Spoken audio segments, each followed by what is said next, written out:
بہن اور بھائیوں، السلام علیکم۔ آپ کا میزبان وحید جی آپ سے مخاطب ہے۔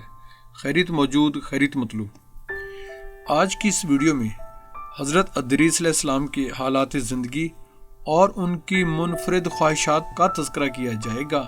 ہمارے ساتھ رہیے۔ حضرت ادریس علیہ السلام کے نام کی وجہ یہ ہے کہ یہ پڑھانے کی کثرت کے سبب سے ہوا اور علم نجوم آپ کے معجزات میں سے ہے۔ وہ زمین پر عبادت کرتے، ان کو فرشتے سب آسمان پر لے جاتے۔ آپ ہر روز پیرہن سیتے تھے، ہر روز سینے میں تسبیح پڑھتے تھے اور وہ اجرت سلائی کی کسی سے نہ لیتے۔ ایک روز کا ذکر ہے کہ وہ اپنے کام سے فراغت پا کر بیٹھے تھے کہ اسی وقت ملک الموت با آرزوئے تمام امر الہی سے آدمی کی صورت بن کر مہمان کے طور پر رات کو حضرت ادریس علیہ السلام کے دروازے پر آ پہنچے۔ آپ صائم الدہر تھے۔ جب شام ہوتی، افطار کرتے وقت کھانا کھاتے۔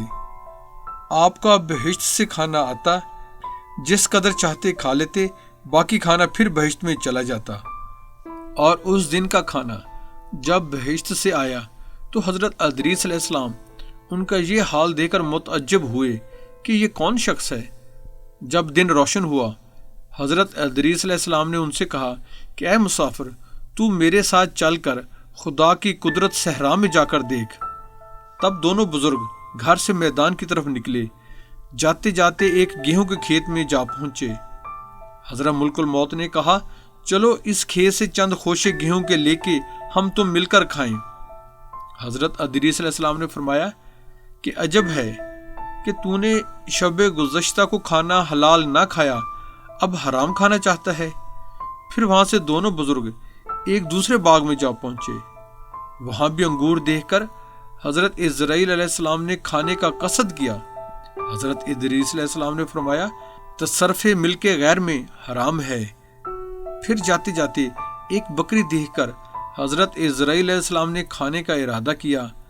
پھر جب حضرت ادریس علیہ السلام نے کہا کہ بیگانی بکری کو ذبح کر کے کھانا ممنوع ہے، بس اسی طرح 3 روز تک دونوں باہم گفتگو کرتے رہے۔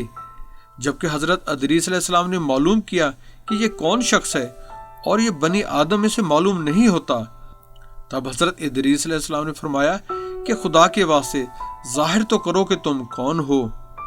اس نے عرض کیا کہ میں اسرائیل ہوں۔ تب حضرت ادریس علیہ السلام نے فرمایا کہ بھائی، کیا سب مخلوقات کی جان تم ہی قبض کرتے ہو؟ انہوں نے کہا کہ ہاں۔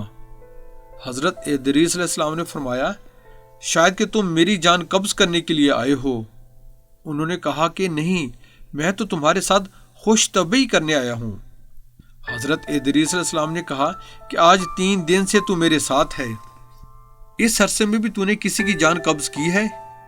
وہ بولے کہ کل جان قبض کرنا ہمارے ہاتھ میں ایسا ہے جیسا کہ تمہارے دونوں ہاتھوں کے نیچے روٹی رکھی ہوئی ہے، یعنی جس کی اجل آتی ہے اللہ تعالیٰ کے حکم سے ہاتھ بڑھا کر اس کی جان قبض کر لیتا ہوں۔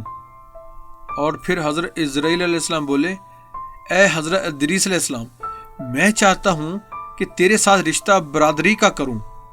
حضرت ادریس علیہ السلام نے فرمایا کہ میں تیرے ساتھ رشتہ برادری کا تب کروں گا کہ تلخی جان کی ایک بارگی تو مجھ کو چکھا دے، تاکہ خوف اور عبرت مجھے زیادہ ہو اور پھر عبادت اپنے خالق کی زیادہ کروں۔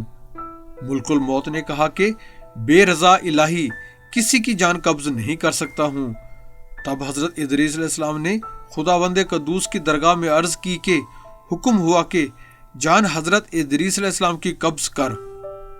انہوں نے حضرت ادریس علیہ السلام کی جان قبض کر لی۔ پھر ملک الموت نے خدا کی درگاہ میں دعا مانگی۔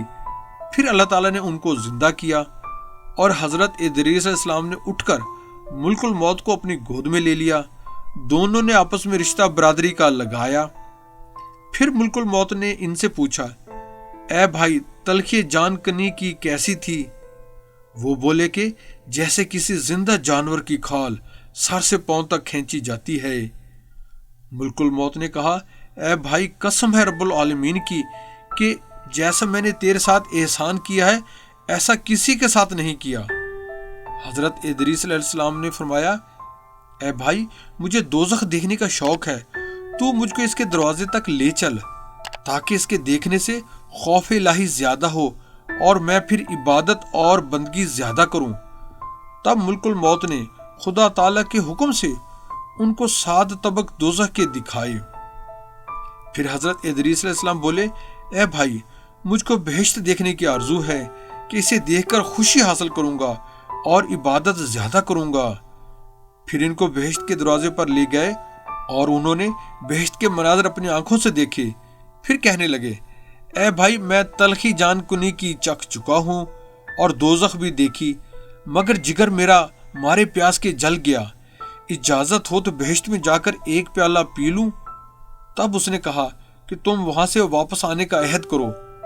باوجہ شدید پیاس کے حضرت ادریس علیہ السلام نے واپس آنے کا عہد کیا کہ میں واپس آ جاؤں گا، اور باحکم الہی اپنی نولین درخت طوبہ کے نیچے چھوڑ کر بہشت میں داخل ہو گئے، کیونکہ عہد باہر آنے کا کیا تھا اور نالین کو بھی درخت طوبہ کے نیچے چھوڑ آئے تھے۔ بہشت سے نکل کر اپنی نالین کو لے کر بہشت میں جا کر درخت پر جا کر بیٹھ گئے۔ کچھ دیر کے بعد ملک الموت نے ان کو آواز دی کہ اے بھائی تاخیر مت کرو۔